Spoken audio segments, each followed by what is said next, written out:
Hello everyone, today we talk about early modern Polish artillery. Recently I made a video in which I discussed essentially in general, very general terms, the military of the Polish-Lithuanian Commonwealth during the 17th century.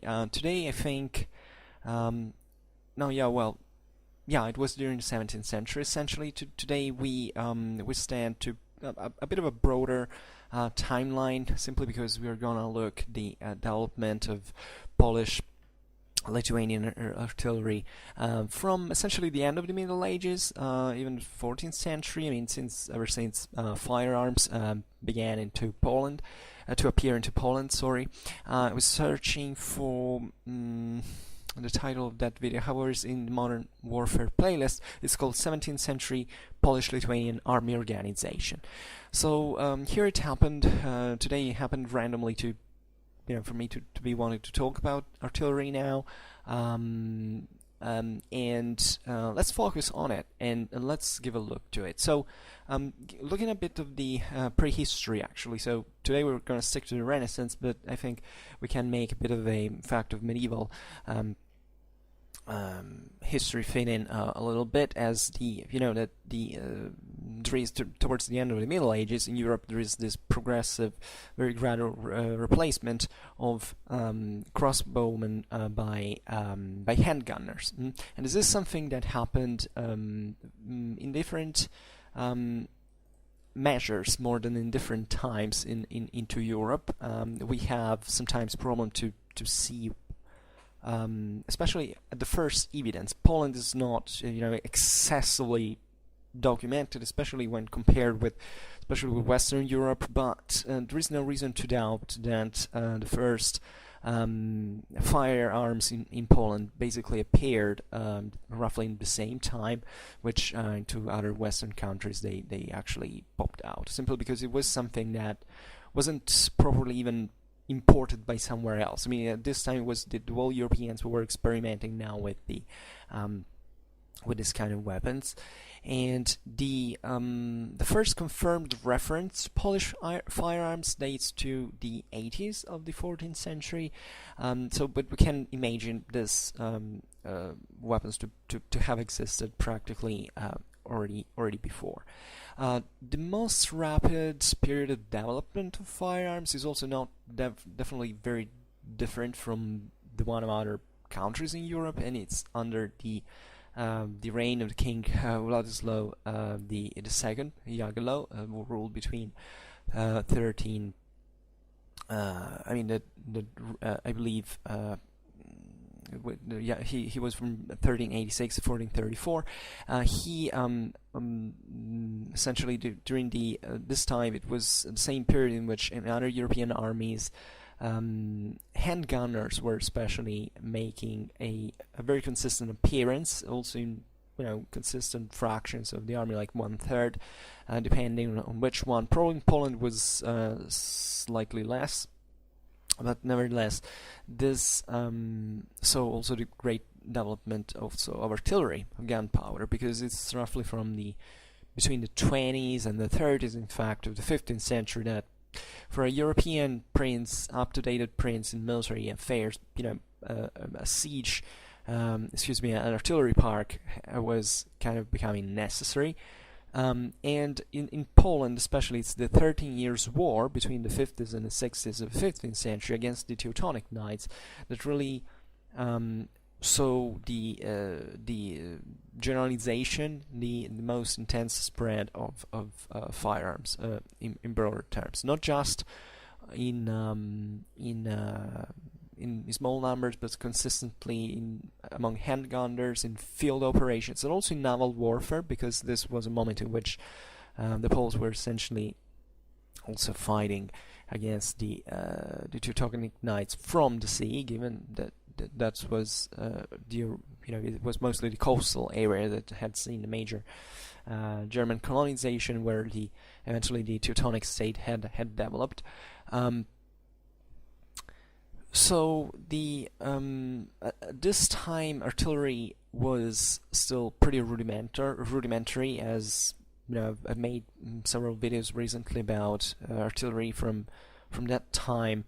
There is, however, this constant progress overall, and usually at this time there were essentially also certain technicians who were attached naturally, as you can imagine, to these firearms, also as pioneers to transport them to and so on. So that were generally the personnel of these of the cannons. The specialized personnel was the gunner tacticians, so essentially those who operated the cannon in the field, those who basically knew how to be, it had to be employed practically from a tactical point of view.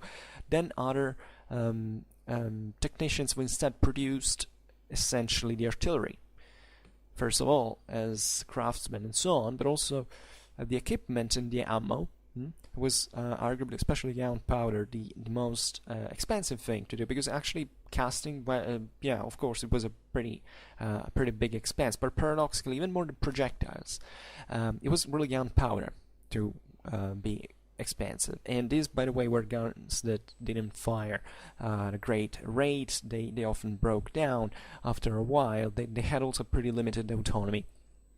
And just recently, if you're interested about this, I made a video called Renaissance Artillery, Technical and Logistical Problems 15th, 16th Century, but there is something else. I think I made Renaissance Artillery, an Introduction. That is also a bit more technical, how it was built. However, this so that can serve as a background. And so this is typical of the Renaissance. I mean, to see this specialized personnel, was apt to these disciplines and knew how to experiment, because this was also a moment of great experimentation. And usually this personnel was drawn from the urban population, because it was usually the communal world that at this time was producing the those classes who made a living out of these crafts of building artillery, knowing how to man it, and so on. Even though, as it's typical of the Renaissance, also the nobility, so the landed gentry of the Commonwealth in this context was, as men of arms in the true sense of the word, were also very very keen on these developments and were eager to exploit it for their own also personal gain, as war was a business. And in this sense, the Polish-Lithuanian Commonwealth had these companies that were practically the average of the European military organization from roughly the 14th century as a generalized rule, but it would last essentially until the creation of a national army back ahead in late modern and also even contemporary times. There was a very peculiar situation in the Polish-Lithuanian Commonwealth in terms of the development of the doctrine of employment of artillery, because as we have said in that video that looked at 17th century Polish-Lithuanian warfare in general, Poland was an extremely the Confederation was an extremely diverse country. It wasn't just these two major ethnical components of the Poles and of the Lithuanians, but there were so many other communities. This was typical, really, of the Ancien Regime, generally speaking. The uninational, the uni-ethnical countries in Europe are born essentially with the contemporary age, with the nation state, and this was actually that's how the Ancien Regime society had been developing, and it was an advantage in part.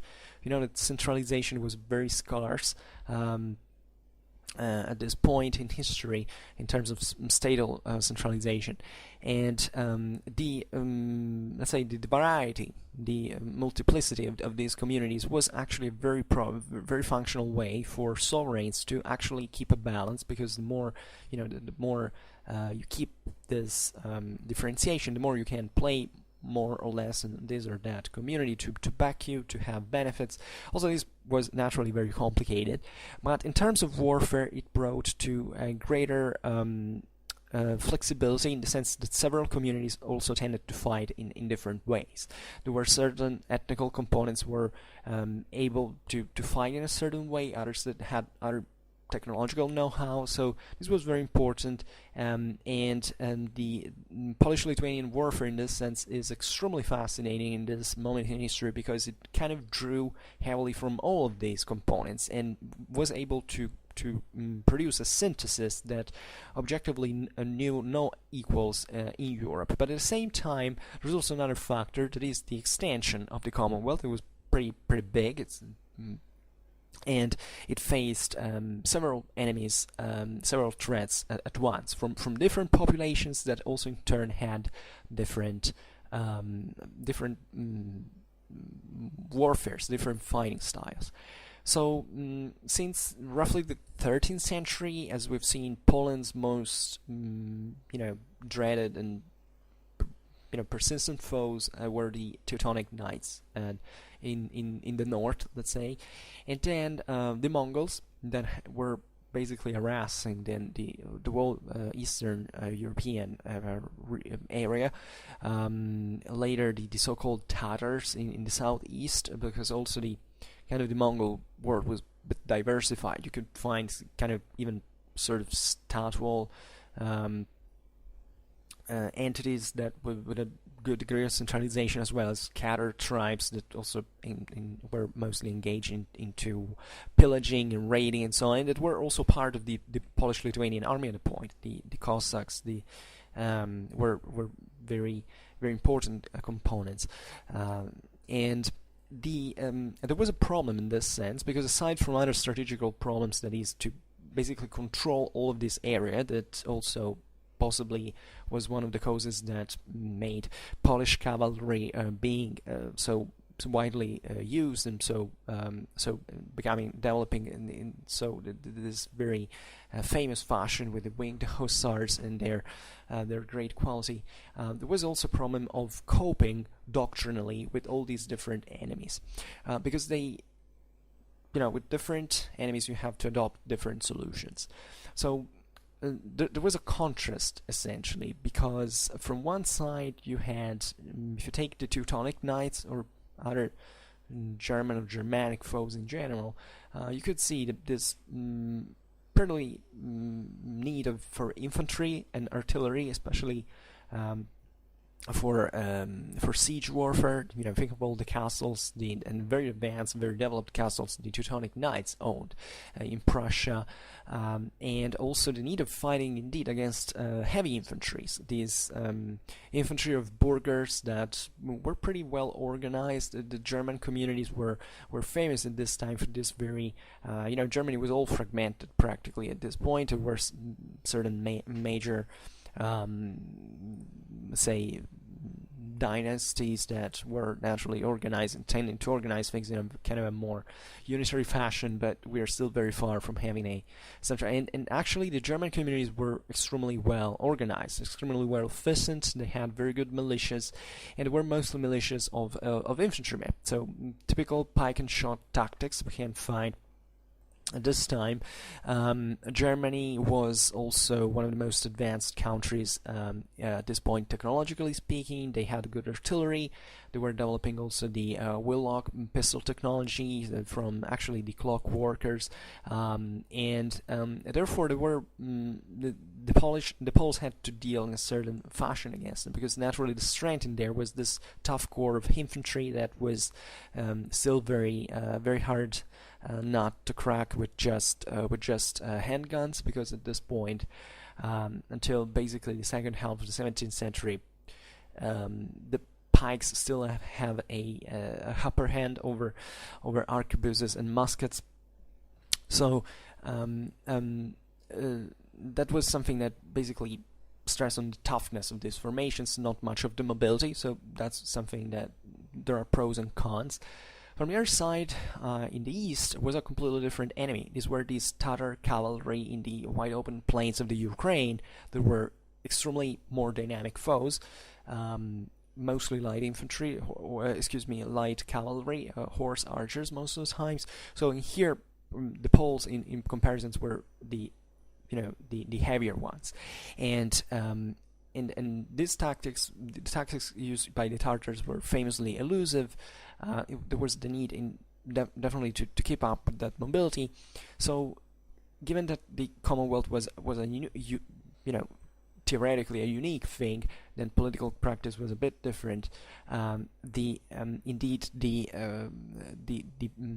Polish-Lithuanian rulers had to find different strategical as well as tactical solutions that naturally entailed the ability of being flexible. And this is something which can definitely recognize to the Polish-Lithuanian warfare this time. It was extremely dynamic in many ways, and very unique, because there was a kind of perfect synthesis of this kind of Western and Eastern tactics, if we can approximate them in this sense, in a very efficient way. And indeed, at this time, the Polish-Lithuanian armies were definitely a power to be reckoned with, and were esteemed essentially in Europe for their efficacy, their effectiveness. Excuse me, I drink a little bit once again. And naturally, also in here, they didn't maintain always the same standard.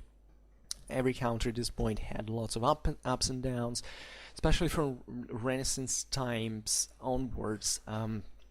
There's been always a greater emphasis on the reforming of the army, in the sense that up to medieval times, when technological potential was not this much, there were mostly political and social dynamics that dictated how efficient your armies were, and there was also much greater degree of homogeneity. At this point, instead, in early modern warfare, especially the steady development of firearms brought to this need of always catch up the enemy and keep up with his pace of development. And this was not easy, because in fact it was still a matter of political and social efficiency, but it was something more complex, something that required in fact a lot of unity, even to put up something more organized, more uniform, because that was the direction towards which the future, let's say, was going. And so the also in here, I don't want to make it kind of a go beyond to digress, but eventually, that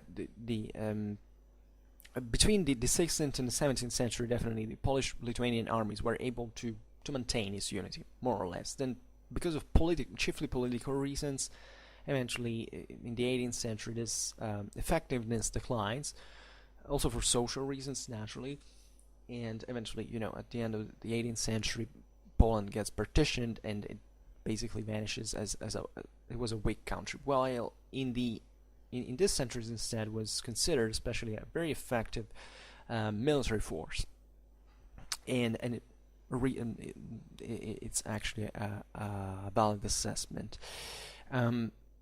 So the way the Poles coped with this strategical and tactical problems was basically developing every type of arm, essentially. So given, however, the major problem paradoxically was coming from the east. This time, at least, the eastern borders of the Confederation were kind of more vulnerable, and the Teutonic Knights also were declining. As you know, the Poles also managed to defeat them essentially in this great victories against them. So the tendency during this period is actually to develop more for the eastern environment, and that's the reason why cavalry tended to be emphasized more over infantry and even artillery on average. Not that that infantry and artillery were so poor, definitely not. By the way, at this point there was a big deal of mercenarism involved, so that even if you didn't have these political and social structures to provide certain types of troops, you could definitely hire them. And this was definitely also a moment of great continuous warfare all over Europe, so there was always someone who there was always some professional who could sell his own services to anyone who had enough money to pay. And arguably the money has been always the greatest problem in this sense.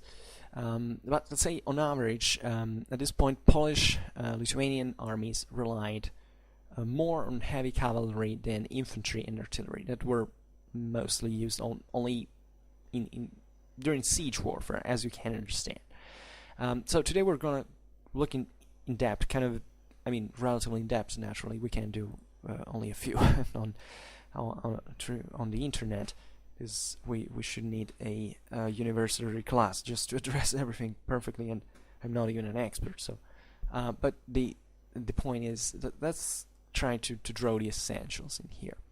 Also, in here, you know that actually heavy cavalry was dominant. This point also in strictly quantitative terms, it was pretty rare practically to find anything that was not mounted into the Polish-Lithuanian armies. At some point, there was a development in this during this period of these other arms of infantry, of artillery that were also pretty effective when they were used. Towards the excuse me, the beginning, let's say during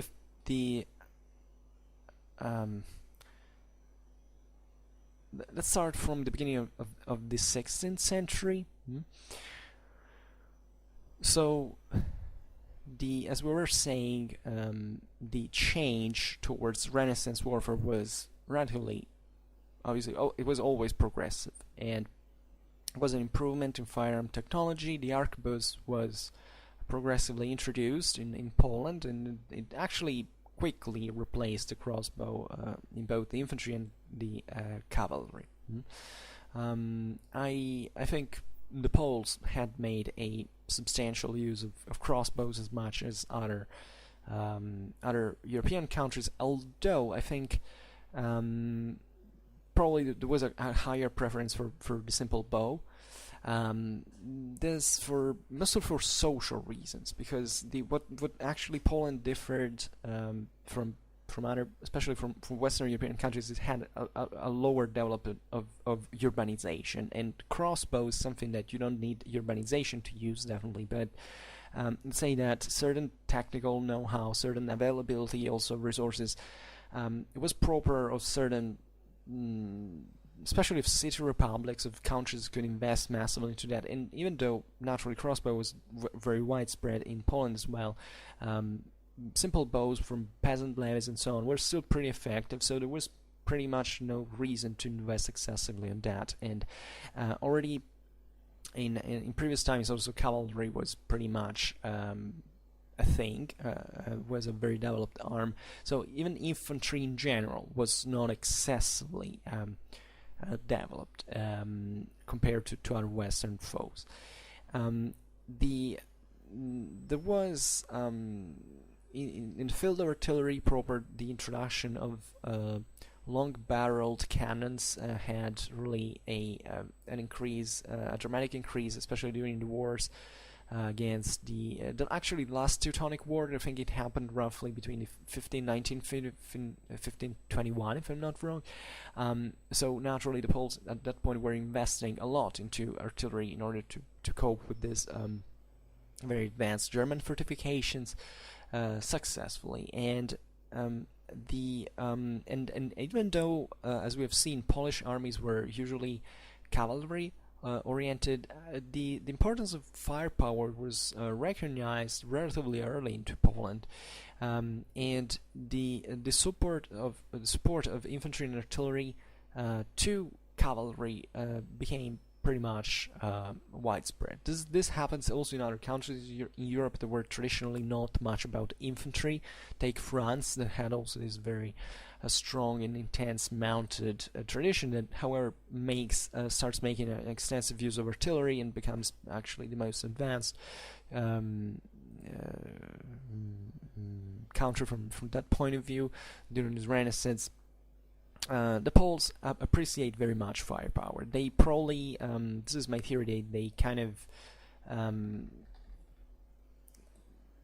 grasped, they realized the dynamism, especially that could derive from the combination of heavy cavalry and artillery. That is essentially something you find it many coming out in many times in history. We can take Napoleon, how he basically this concept of warfare that is essentially hammering the enemy with artillery and therefore opening gaps into the enemy lines and making heavy cavalry charging straight into them and basically annihilating the cohesion of enemy formations and like that. Obviously, it's not a formula that is always valid.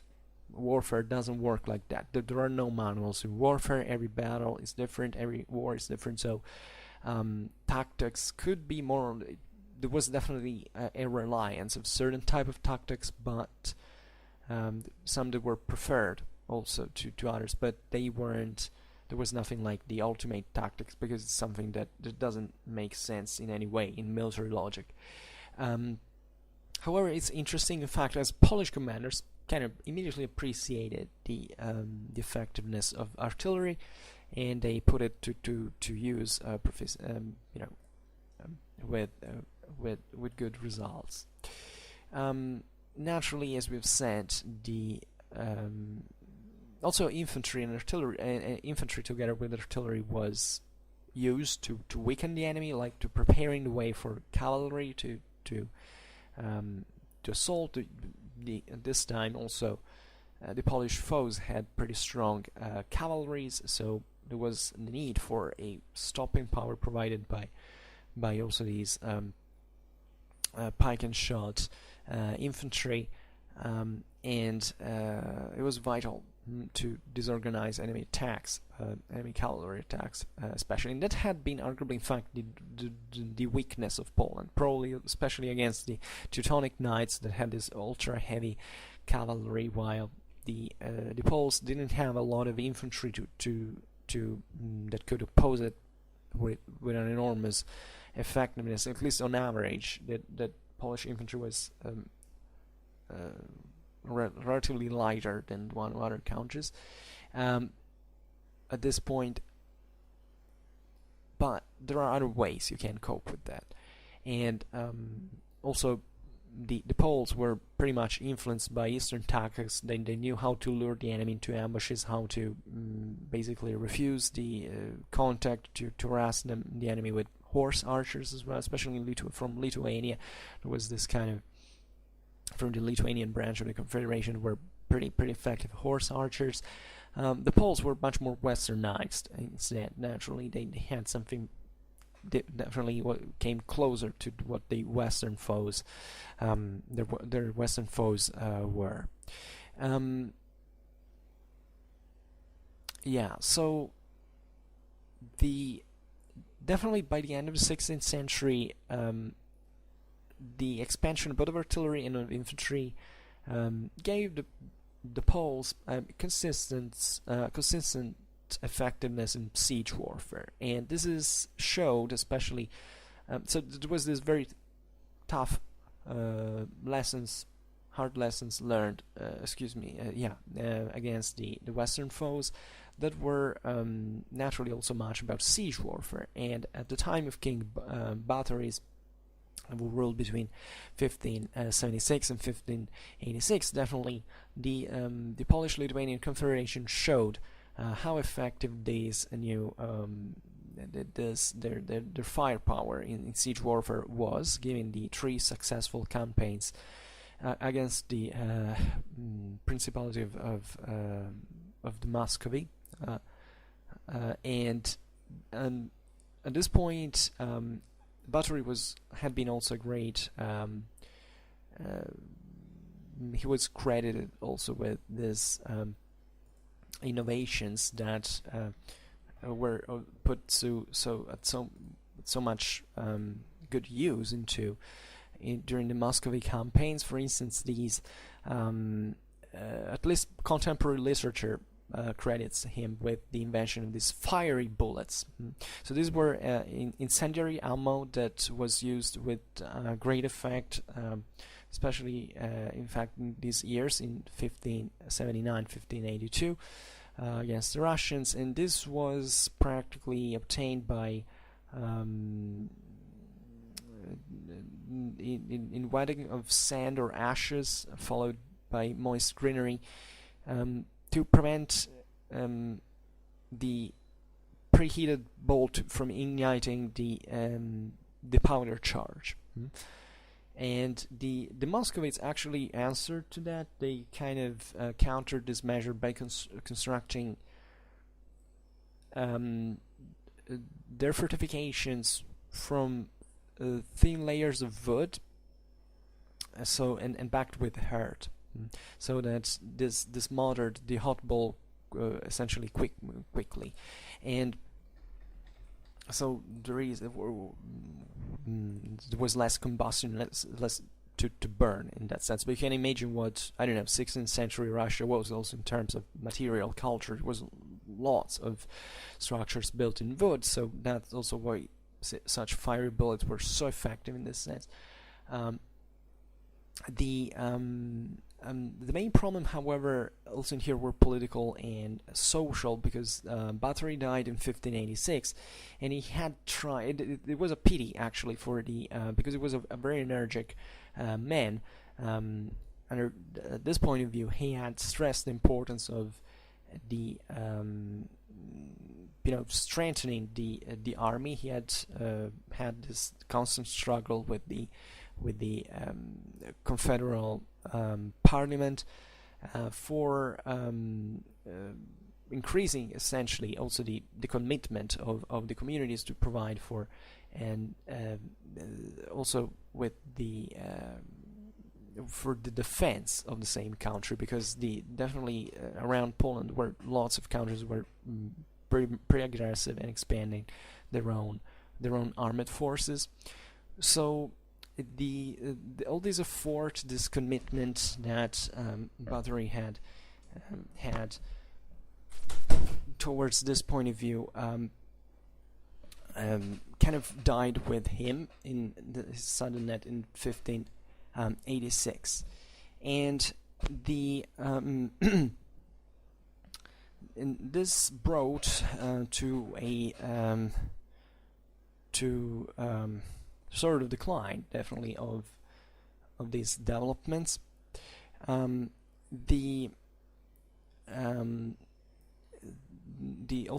This brought not just to much of a let's say of a stopping in our artillery development, but rather also relatively to the role of infantry that had been increased also during this time under Bathory. And by the beginning of the 17th century, practically there was artillery had managed to kind of remain in shape, because there was a sort of fixed grant for the parliament, granted from the parliament for the armed force. And although there was a decline also in here in the use of artillery under the reign of Sigismund between 1587 and 1632, so the number of also of cannons in the royal army decreased, because, by the way, and in that video I made on 17th century Polish-Lithuanian army organization, I explained this distinction that existed between the royal army and essentially the private armies that were often fighting together in some part. I mean, the greater problem for any sovereign at this point was essentially to first of all have enough income deriving from centralized statal institutions that were to draw essentially to tax the communities enough to provide the resources for the army. And this was naturally a very political thing, because giving more power to the king equated to also to the fear that he would try to expand, to enlarge his own prerogatives, to ask for more taxes through the same army that the communities were helping him to raise. But sometimes there was also the commitment of certain of the nobility that generally wasn't very much interested in this national effort, in the sense that, of course, if they had something personal to gain from this, they would join, and they would definitely provide also their own troops. So there was the chance also of career and so on. But naturally, the Polish magnates at this point were pretty much individualistic minded, and they saw war as a private business. By the way, there was a lot of warfare also between the same Polish nobility that was ongoing normally, and this Polish high nobility was extremely definitely very powerful. They could rise private armies on their own pretty consistently, and to be pretty autonomous in their armored force. However, these moments of stall, if not of decline, definitely were detrimental also for the efficiency of the state. Ultimately, the Confederation would decline, historically speaking, exactly because it was too liberal towards the to the various subjects, the nobility actually, that had in this sense managed not to make the power to centralize. From one side, you can admire that, because Poland was, say, one of the first countries that created this parliamentary constitution. On the other hand, this brought Poland to grow weak, and eventually not to be able to counter the military of more centralized states that were being created into Europe. But at this time, things could still be kept pretty much on working, let's say. At this time, by the way, relatively to artillery, this is pretty normal in any kind of Renaissance context. There were so many different types of cannons, whereas we were still very far from standardization. It's something that kicks in mostly into the later 17th century. So there were so many different cannons were used chiefly in sieges still at this point, and it was usually the smaller cannons that were used on the battlefield. As we've seen, the Poles needed also great strategical mobility. So cannons at this point were extremely cumbersome, and it was better maybe not to have them, and to rely mostly on speed and the ability of deploying armies fast all over the Commonwealths. I use Confederation up to now. I wanted to say Commonwealth, not Confederation. But this can also vary in the way it's named. The Commonwealth, however, is better, and so this also brought in part to maybe a stagnation of artillery. There are certain dynamics that are not necessarily well acquainted with in this period, however. So between the end of the 16th and beginning, especially the 17th century, then eventually now we'll see artillery would be reinforced. But aside from the strictly political matters that probably were the most important thing, like at old times, there was also this objective realization that, especially in the eastern frontier, there weren't excessive, even the West was more urbanized, was more fortified. These were more open plains, they required more dynamism, more flexibility. So also the need for heavy artillery, and also produced in large numbers, was not really much there. It was preferable to have a fast reacting cavalry force to counter young invasions, and that was it. And that why this was also a moment of glory of the Polish heavy cavalry, which proved to be very effective also to counter major invasions of the Commonwealth's territory. So it wasn't artillery that made a big deal of the difference. Never think it's technology that makes the difference. It's always about how you use technology. It's always about the doctrine. It's never about technology in itself. At this time, also, we have to consider most of Polish artillery was staffed by foreigners, especially Italians, as these were basically on the lead on military technology.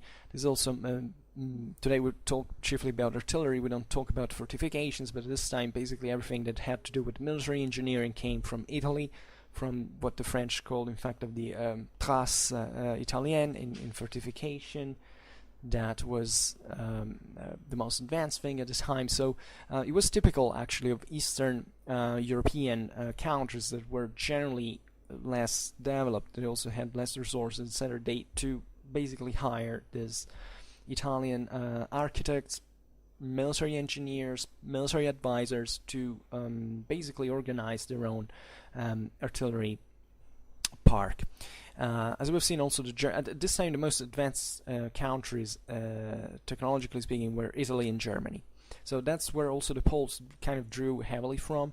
You can see also from Germany there are so many terms in military terms in the Polish language that are actually a blatant transliteration from the German ones since the very Middle Ages. Even Polish knighthood was heavily influenced by a German one. It was normal in practices, also in lifestyle. So it's there was this idea the West was a profitable source of military know-how, ability, and it's really at the time of the King Vladislav IV, who ruled between 1632 and 1648, that there is a major development of Polish artillery on the base of Western influence. So Vladislav had actually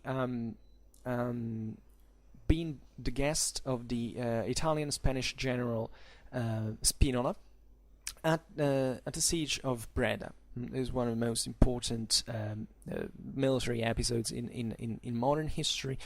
Who was busy, the famous siege of Breda at this point was an occasion which the most advanced methods of siege warfare and the use of powerful artillery were showed, and Vladislav was pretty much impressed. That he was well aware. By the way, at this time, Poland maintained always very intense relations with Western countries, also with France and so on. So later, especially during the time of Louis XIV, that in fact those armies at the time was the most advanced in Europe. So the Poles were very open at this point. They had a very clear mind. They knew how the strengths and weaknesses of every side. Let's say Vladislav, for instance, knew perfectly well the very high quality of Polish cavalry, and he, however, was in this sense there's always this kind of struggle between a traditionalist view that is often not a matter of culture, it's a matter of political and social balance, and the modern, the renovation. In military historical terms, that's basically what the modern age is this continuous struggle of the monarchies to centralize in a fashion that is in fact obstacled by the nobility, that relies on more traditional ways of fighting as well, and that refuse modernization because this entails the centralization of the monarchy and the loss of their personal power. So obviously, there was always this kind of push from the kings to enforce that, and Vladislav made a freaking lot into this direction, because he perfectly knew how important cavalry was, but he decided to enlarge and improve artillery and infantry to cope actually with the warfare that was developing in the West. It was rapidly spreading at this point, also in neighboring countries, chiefly Germany, I mean, Germany had always been like that. Also, Sweden at this point was kind of building its own very effective military. So there was also a big deal of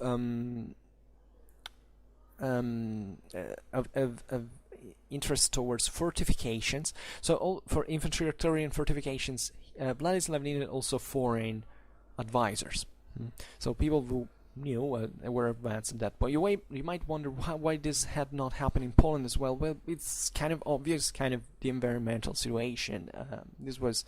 Poland was much more largely agrarian country on average, had a lower wealth. It was a very powerful country as a political entity, political military entity as such, as being pretty pretty large. But in this sense, smaller countries in Europe had in proportion more wealth, and therefore could specialize in this more kind of reasoned and tactical way that was able to counter also other foes. That's a bit like I don't want to stress this too much, because as you know, as I say all the time, it's not really technology that makes the difference. It's really the tactics at this point that really were important. Consider this times there were also pretty ferocious wars against the Ottoman Turks that basically involved both the the Germans, the Italians, and the Poles at the same in measure, because they were the ones who had them basically at their gates. Also, the idea of countering these massive Ottoman armies was something every country kind of responded in different ways. For the Poles, heavy cavalry worked pretty well at this point, but as we have seen, for the Poles there was also the Western Front, and they had to adapt a little bit to Western warfare as well. And they were at this point advancing. In fact, he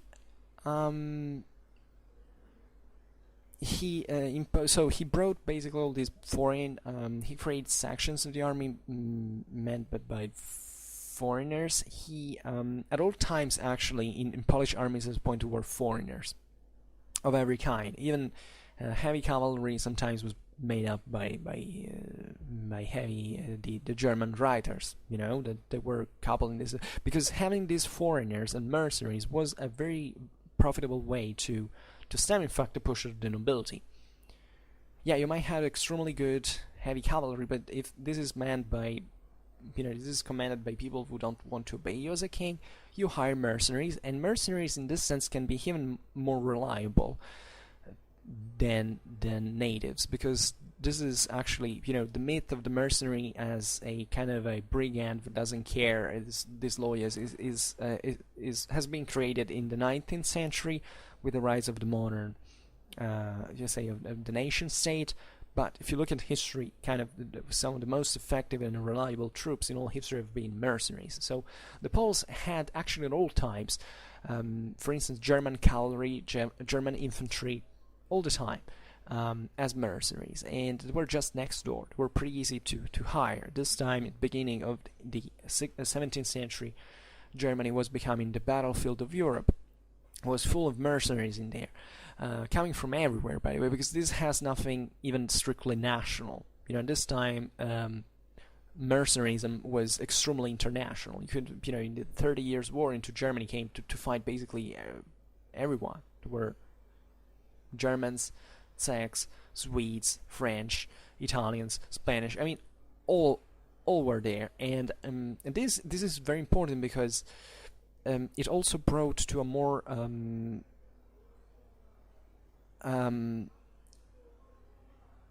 let's say a more homogeneous, it's as if it brought to a greater European identity. After all, the concept of Europe is being born practically in identitary terms at this point, also thanks chiefly to the Ottomans, who were in this sense presenting a massive bloc that maybe, if you look at it, wasn't much of a bloc because it was also pretty diverse within its borders, but there were so many Christians in the Ottoman armies.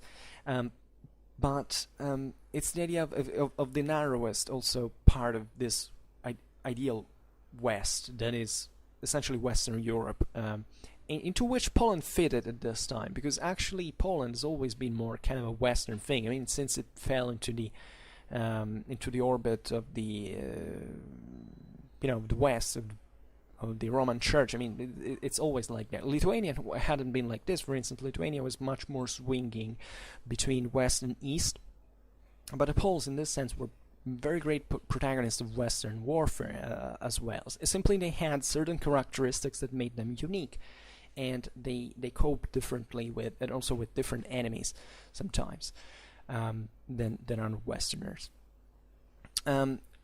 So there was also another great foe that we were hinting at before of the Poles at this time, from the 20s and the 60s. That was the Swedes. Actually, the Vasa dynasty came to rule even on Poland. It was extremely complicated dynastic affairs in there. It's a very complicated history. But saying that the Poles now were also observing the development and testing on themselves the developments of Swedish armies. Swedish armies at this point were chiefly increasing in firepower and in many other things, actually, but that was the main result. Sweden at this time was making a hell of a fortune with exports, especially with iron exports that were fueled by things like the 30 Years' War itself, later the English Civil War. Sweden, I think, it's still a great exporter of iron, because it has a composition that is very it's very good. Also, the Industrial Revolution was fueled in England by Swedish imports of Swedish iron and so on. So at this point, the Swedish monarchy was kind of had money to spend and to invest in the army, and they were doing it in a very clever way, because otherwise Swedish military had kind of lagged behind. So it's also kind of interesting how certain armies that eventually rise to the top of efficiency in history are up to a certain and they belong to countries that up to a few time before that weren't actually much of that developed in practice. And this is the time in which firepower is kind of increasing over pikes. So pikes are slowly declining in favor of increased firepower, and this brought to new tactics, to new Renaissance warfare had been all about this continuous, even obsession for geometrical tactical solutions and how to deploy, to find the perfect ratio, the perfect proportions between pikes and shooting and firearms, and kind of. But this was progressively evolving, and it was evolving now towards increased firepower. That instead the Poles lacked at this point, as we've seen, and the Vladislav understood that there was a need to reform the Polish battle order in this sense. So the Poles tried at this point to copy the Western multi-line formations and tried to intersperse the heavy cavalry between it. There were other reforms also in terms of military organization. Maybe I just looked at that video in the 17th century Polish-Lithuanian Commonwealth armies that kind of explain it a little more in depth. And there were also new generals of artillery at this point were appointed. Having a guy that was, being a general, and having also this more direct, this higher responsibility, this direct contact with the sovereign and so on, was something that shows how artillery was rising in importance at this time. There are these two names. Excuse me for the Polish pronunciation. I completely don't know how it is. I know it's very difficult, but my Polish audience will forgive me, hopefully. The one was Krzysztof Artillery, I believe, who was general artillery between 1646 and 1650, and Marcin Kacki between 1666 and 1709. So you see also we're arriving in these were important figures, also in a moment in which artillery was making a hell of a print, firearms in general, hell of a progress also in other countries, chiefly in fact as we've seen Sweden and France. Interestingly, the Artillery had served with the Grand Condé in France. So, you know that Condé was one of the greatest commanders of the time. Also the Spanish Tercio, Rocroi. Rocroi was not really the end of the Spanish Tercio. It would remain actually up to the 30s of the 18th century, but it was kind of also a French kind of magnified a bit that event, but nevertheless Condé was a hell of a general and was pretty much involved into this also new tactical developments of that age that would lead eventually to the further developments under Louis XIV. So for increasing artillery, naturally you need sheer resources and know-how and technology. So in Poland you see the creation of new arsenals and foundries in order to produce these vast quantities of new guns, of up-to-date guns, up-to-date to the new, to the most recent technologies. So at this point there is the creation of this two series of 12 demi-cartons that would be essentially 24 pounders. One was named after the 12 apostles. Here, Paul, Christianity was something very important.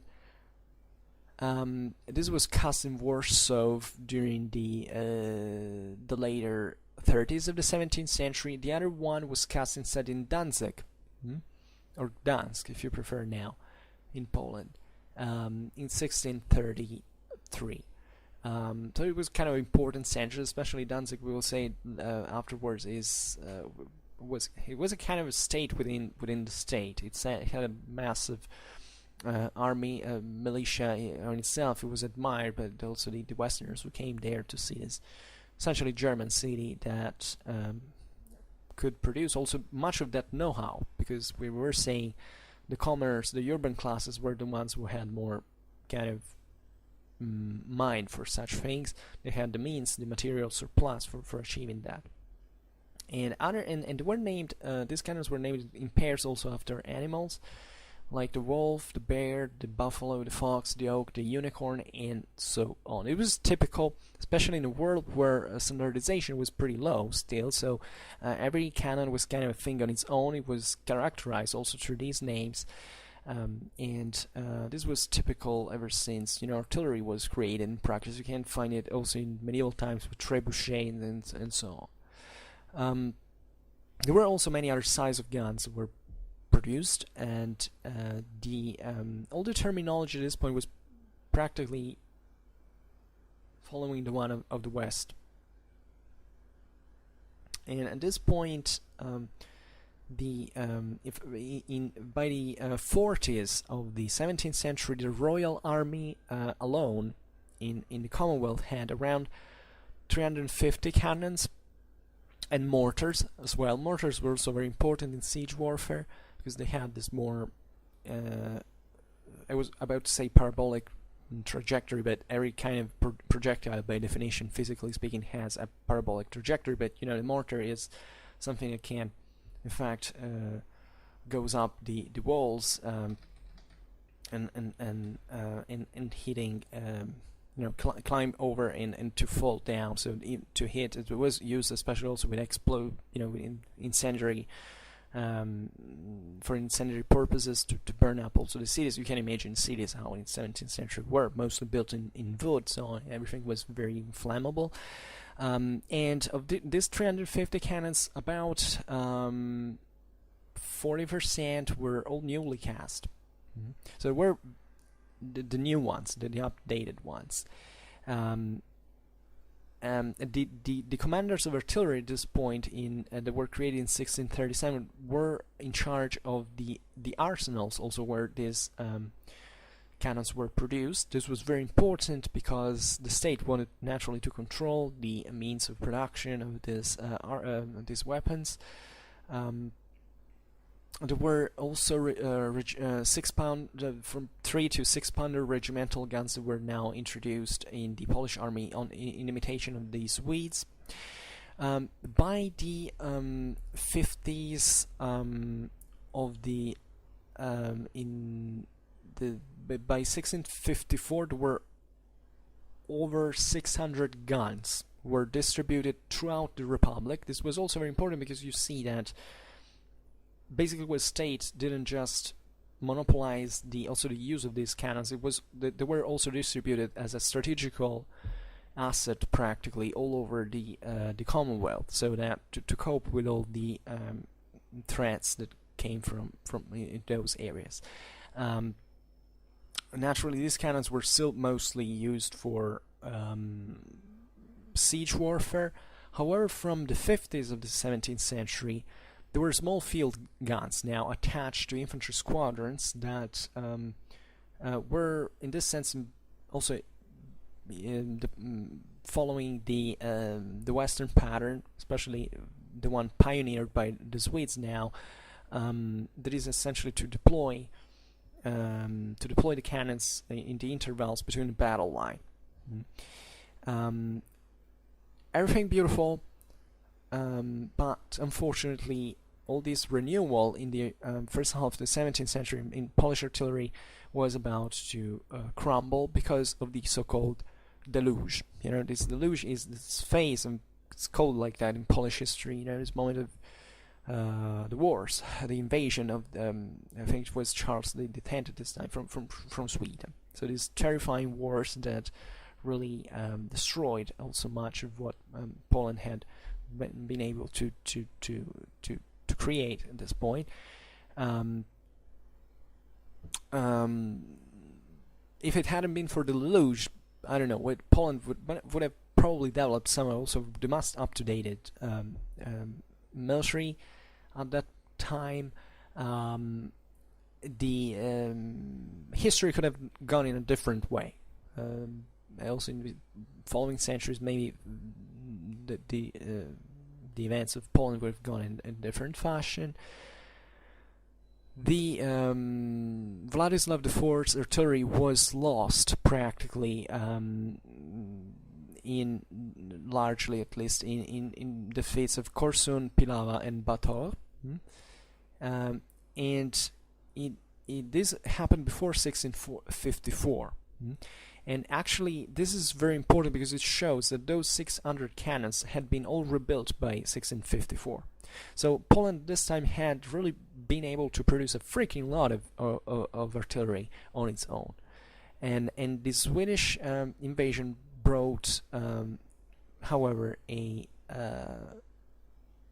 to the loss of all this artillery once again. And in fact, the Poles began also in later times to rebuild their artillery, but it would never reach such large numbers had it been before. The only thing that at this point was, not lost because the know-how, the technological, awareness was that the level of also training of Polish artillery remained kind of high. The Poles at this point had kind of pretty much absorbed the notions of artillery, and at this point there was also greater care attached to it, so that there was certain regimental artillery. Actually, in 1673, a separate regiment artillery was formed. This was under command of general artillery, and the role. Excuse me. This is not a point. There was regimental artillery, but there were units that were created essentially oppositely in the Polish army to defend artillery. At the beginning, there were certain units of infantry or either of dragoons, or were mostly cavalry, Italian infantry, that not always, but they were this very quickly reacting. Maybe we'll explain what they were. These were attached to the regiments, to the artillery during the marches. And in 1673 there was this regiment formed under the same command of the general artillery, whose role was to protect the artillery. The dragoons that now we named were essentially as such, I mean, with this name, were in Polish employ since 1618, but they weren't anything new conceptually, because these were simply this cavalry that dismounted, even though, you know, that's what the concept of the dragoon is, basically deploying infantry also quickly by making it mounted. This was pretty much a typical fashion, also especially in Eastern Europe, that had always seen these greater spaces to cover, given also the lower demographic nets. So at a strategical point of view, that there was the need of such infantry could deploy quickly and move in on horseback and dismount for the fight. But these were also perfectly capable of fighting on horseback, and as we have seen in the east with the Ukrainian Cossacks especially, you know, the Poles could field some of the best cavalry at this point. There was definitely also used to dismount sometimes. And most of the dragoon records were in fact Ukrainian at this point, and there was a lot of problem in Polish army because there was the Cossack, eventually the Cossack rebellion in 1648 brought to the basically to the wholesale desertion of these units, but these units were kept in use. Basically, the dragoons were the dog's bodies of the army, so they were extremely important because they carried out those tasks that for instance, the noble hussars or the other heavy cavalry usually refused to do. There was also the Panzernikos Cossacks, that were these kind of slightly different type of armored cavalry.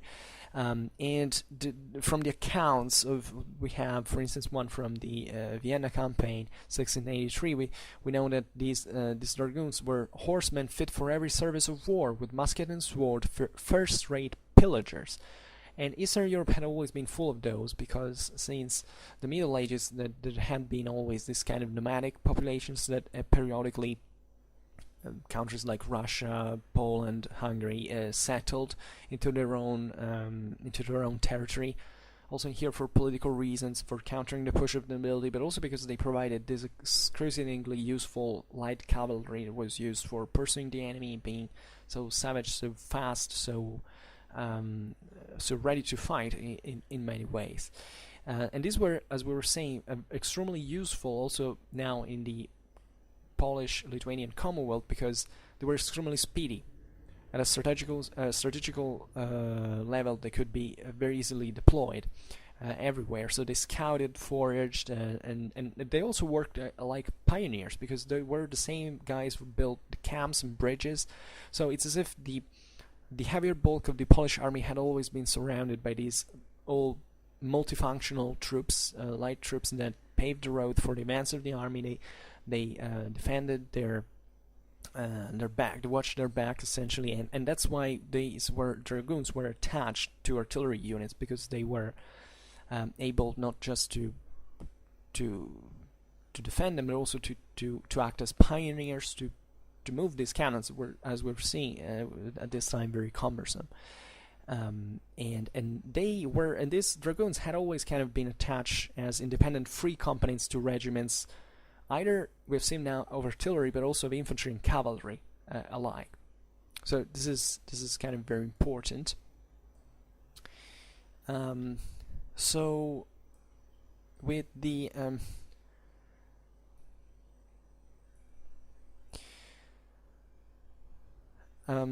so with the deluge, there is kind of this final decline of the development of Polish artillery, from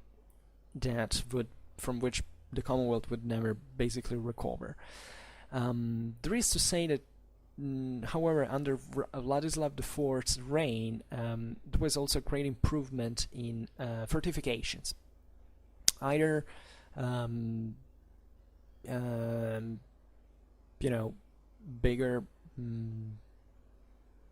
castles, something like that, but also field defenses that now were growing as an increasable, as an increasingly important part of Polish battle tactics, because you know, the Renaissance is also a moment of great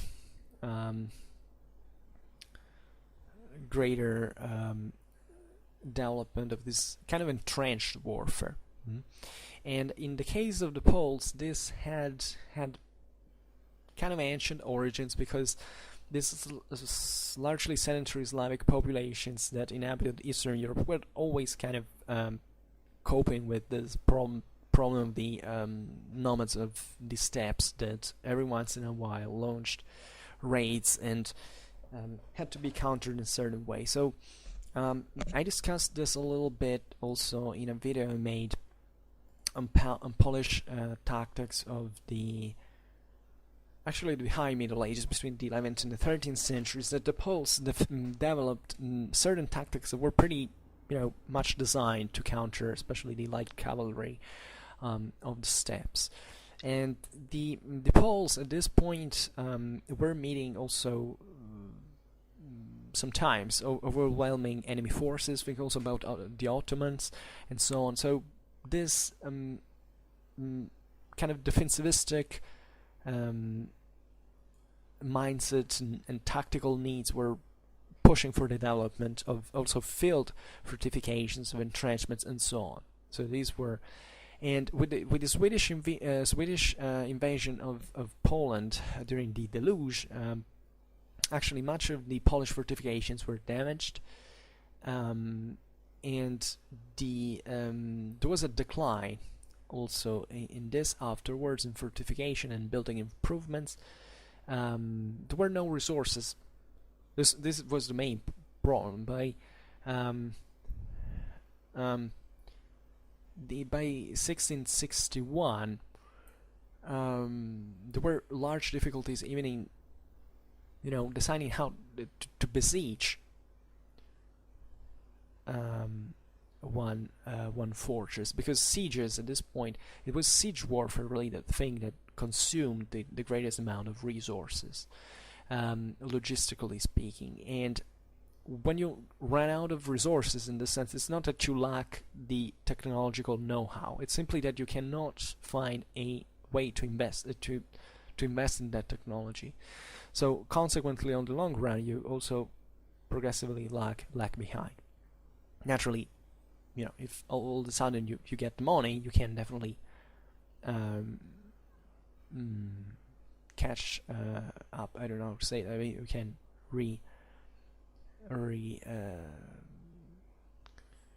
think about the English armies. You know, how the English Civil War really kind of modernized once again.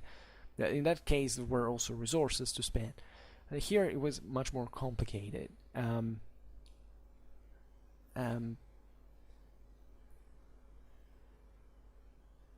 So, talking a bit more in general about other things, for instance,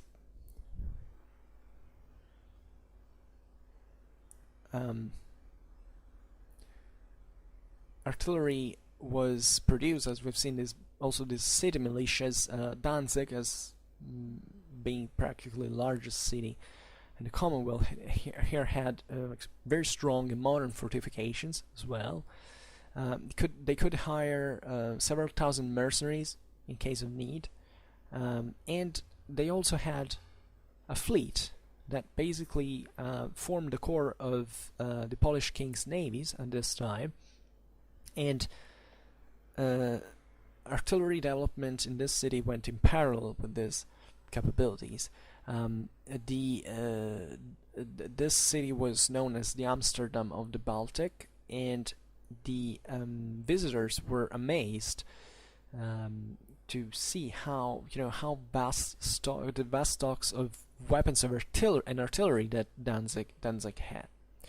This is an example of how the commoners communities could really also, thanks to their, and how urbanization practically makes so many cities are not born by chance. Obviously Danzig had a very ancient history. It was a favorable position and so on, and how at this time this really made the difference. How warfare in this time in early modern Europe was really about this solid fortifications, firepower, and ability, in fact, to cope with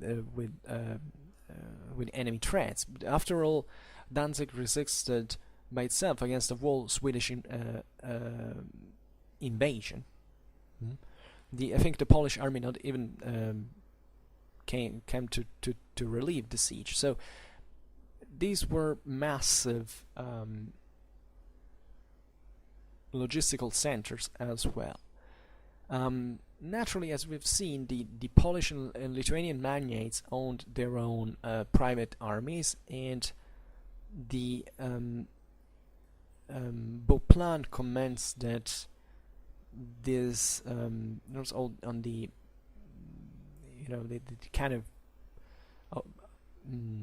independent mindset that they had. They have the liberty, he says, of wearing little crowns of their own over their own coats of arms, so as if they were practically kings, monarchs on their own, and to cast as much cannon as they please, and to build as considerable force as they are able. They only want the privilege of minting coin to be absolute sovereigns. And there were naturally many different families in this, in Poland, that you can imagine. In the Commonwealth, you can imagine also from these different areas, Poland, Lithuania, Ukraine, and so on. So they all kind of owned most of the business in those regions, and these armies were capable of, these magnates were able to field their own private artillery. So it's not that at this point Poland lacked just the means sometimes, but such a ruinous time from such ruinous times from the deluge. But also there was a problem of making these magnates kind of obeying to the crown and providing their own military power, which they were quite jealous of. There is the normal tactics that start to appear in Poland ever since cannons became widespread, was basically to intersect also the cannons between cavalry columns. This is very interesting because they kind of synthesize, and infantry being relatively rare, and this is very interesting because as we were saying, every formation has kind of its pro and cons, but it's still, this was very usual in Polish-Lithuanian armies, and it tells you also much about not just the tactical but also the strategical mindset of these armies, because as we were saying before, these guys were evidently understanding how important was the combination cavalry-artillery, especially because if you have weak infantry, that's not many options you have left, because the armies are all these three. So the idea was, however, to maximize the shock effect. So by hammering the enemy formations with these cannons and basically deploying the cavalry in column to concentrate, basically to narrow the battle line, so to avoid to allow also a greater fire concentration on a single section of the enemy line, and to launch these columns of cavalry into charge, so concentrating really this spearhead units in kind of piercing through, in fact, into the enemy lines. This has naturally this disadvantage that being the cavalry in column, you can't. It's kind of a less flexible deployment, because of course you can use reserves, so it's kind of flexible on its own as well, because you have these cavalry columns you can send section by section and having this progressive effort, but you can't naturally deploy them on the whole line, so you have kind of also the ability of getting around the enemy is kind of more limited. But this probably tells you also how aggressivistic the Polish tactics were at this point, how quick and speedy these armies were thought to take the enemy. Think about the siege of Vienna, and how important was this fact that, you know, of attacking immediately, suddenly, and not giving even the enemy time to prepare. Well, in that case, it was the Ottomans who were dumb. They were not dumb, but they managed practically. They were so absorbed by the siege operations around the city that they kind of, when the Poles arrived, they didn't even have the time to redeploy their troops on their flanks to try to stem that charge. But the idea, it's full of in Polish warfare this time, these episodes of the Polish armies attacking suddenly the enemy and really charging straight at them, because if you rely mostly on heavy cavalry, that's all you want to do. So you want to also use artillery to maximize that, and to hammer the enemy for a while, and then launching these columns hoping to break the enemy, which often succeeded, especially against the Ottomans. This didn't happen all the time. For instance, during the deluge, naturally against the Swedes, during 55-58 of the 17th century, the Polish hussars avoided the frontal assaults on the Swedes because of the intersecting fields of fire, and now the muskets and quick-firing artillery was capable of providing from the Swedish side. Otherwise, the Polish hussars had also made it partly to counter the Swedish pikemen at one point. This is because they had even longer lances than the Swedish pikes were. So you have this kind of unique cavalry that managed to basically charge into the enemy lines of pike-and-shot infantry frontally, because they had even a longer, their lances, they had even a longer reach than the pikes, and this was amazing. It was an anachronism of success that, however, wasn't able to, as we've seen now in the second half of the 17th century, to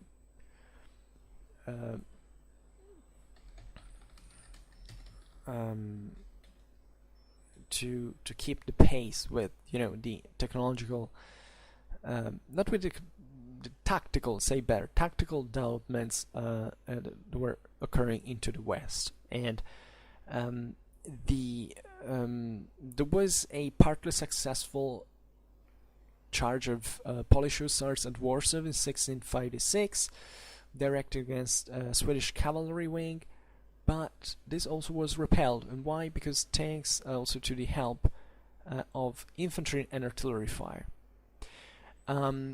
So, yeah, infantry with muskets, artillery, this was the future of European warfare at this time. So even on the long run, this heavy cavalry formula couldn't last. Sorry, and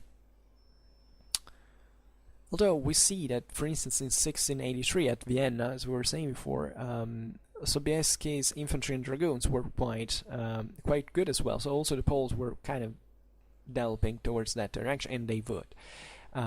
This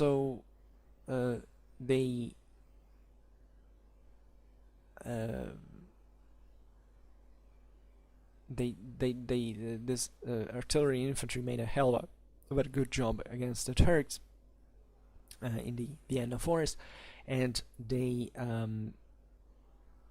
proved also in here definitely that. But it's a way of changing a tradition of warfare that necessarily has to make also politics and society change. That was the greatest problem. Towards the 18th century, practically, also the concept of the heavy cavalry was something now being relatively abandoned. I mean, cavalry was coming back on the fields of Europe in the 18th century, chiefly because of, you know, the complete now disappearance of pikes, so that you know, the moment of greatest contraction of cavalry on European battlefields at that point had been during essentially the mid-16th century, where, you know, the cavalry had the toughest lives against this very heavy, thick formations of pikemen.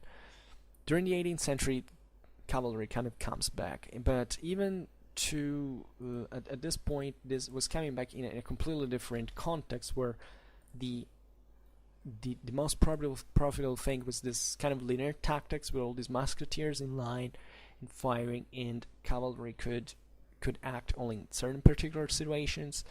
And in fact, if you look at Polish warfare, weapons such as flintlocks and bayonets took kind of a long time to be introduced. So also in here it kind of lagged a bit behind, and in the meanwhile, the Commonwealth's, say, national cavalry was becoming increasingly ill-disciplined. This was also another problem. The idea is there was an increasing in the professionalism of these armies. There was a greater discipline. It was managed to be enforced by states that were capable of doing it on such larger masses of soldiers, because they were stronger. They had a greater bargaining power. They knew how to impose that discipline because they had a greater authority. The famous Polish heavy, you know, armored cavalry now was kind of declining also in conceptually, as we've seen. Now the hussars at the beginning of the 18th century had abandoned their lances, were using muskets instead. This is not really a negative thing. It actually proves how flexible these guys practically were, because the magnates, yeah, they were traditionalists in this sense, but they were mostly from a political point of view. When it came to warfare, they knew how to modernize by themselves. And actually, maybe we'll see it on another video better dedicated to Polish cavalry. It seems that these the Polish hussars were actually quite precocious at adopting firearms on horseback since a very early time, and we have a lot of evidence of this. So this also tells you how complete these troops were, and they had been. Simply at this point, their decline actually occurs for other reasons that go beyond the technical point of view, but it's mostly political and social reason. And now also the individualism of certain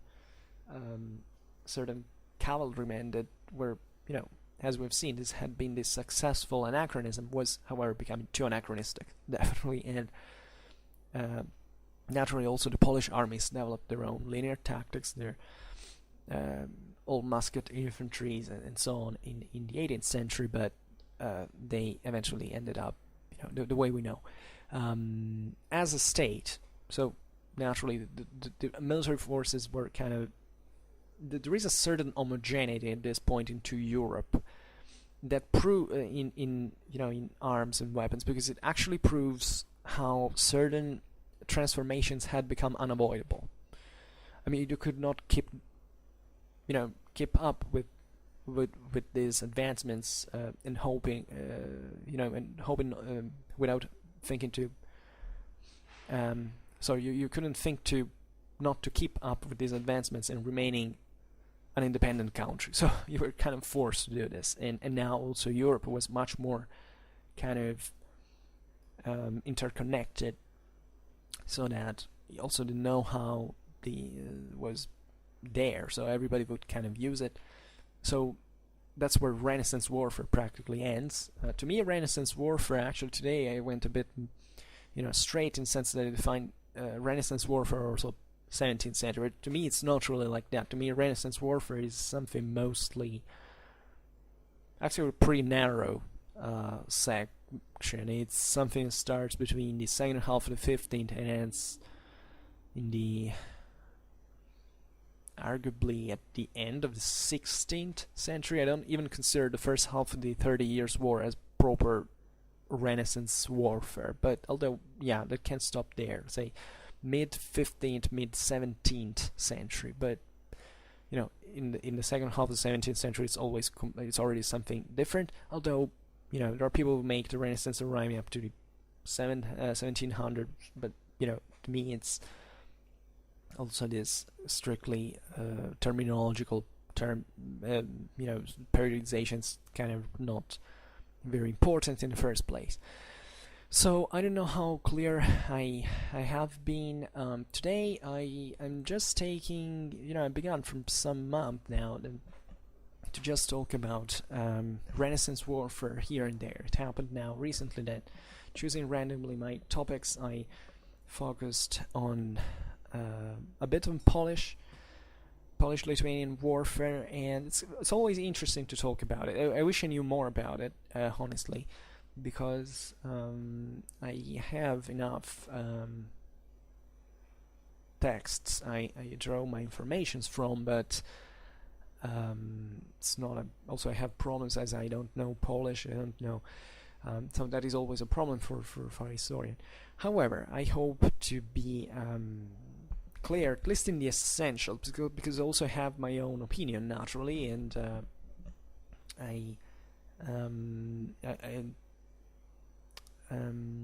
wouldn't like to give the impression that I consider this warfare as, I don't know, decadence.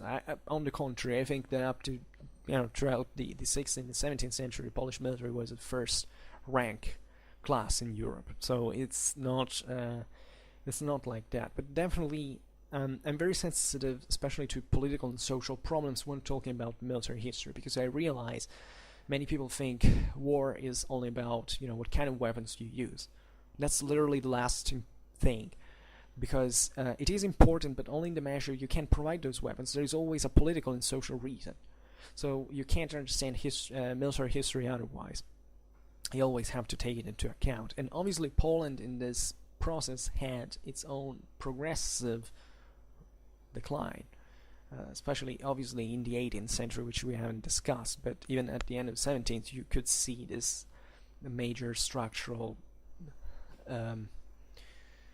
I wouldn't say collapse, but kind of stall, or incapability of, you know, objective incapability for evident reasons, for defeats, military defeats that can crush the fate of a country to develop further.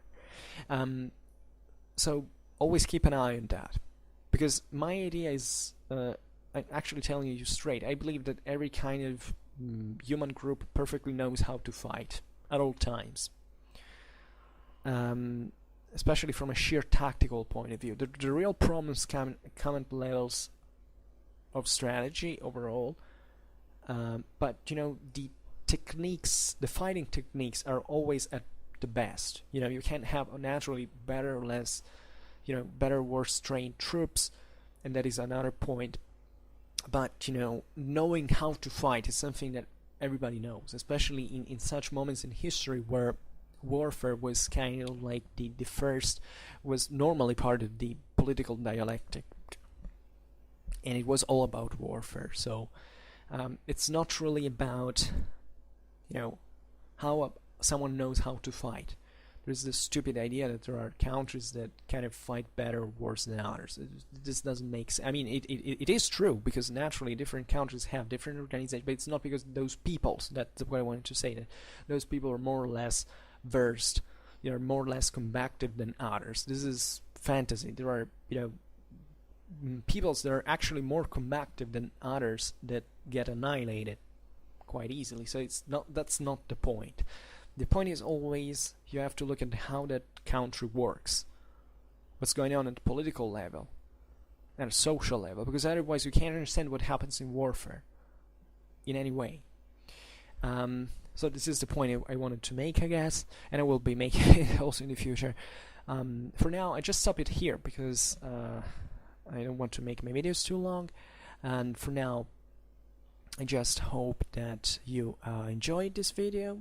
If you did, please share it, otherwise leave a like, or subscribe to my channel if you're interested in my upcoming contents. And for now, I thank you, as always, by the way, heartily for listening to me. I wish you a nice time and see you next time. Bye.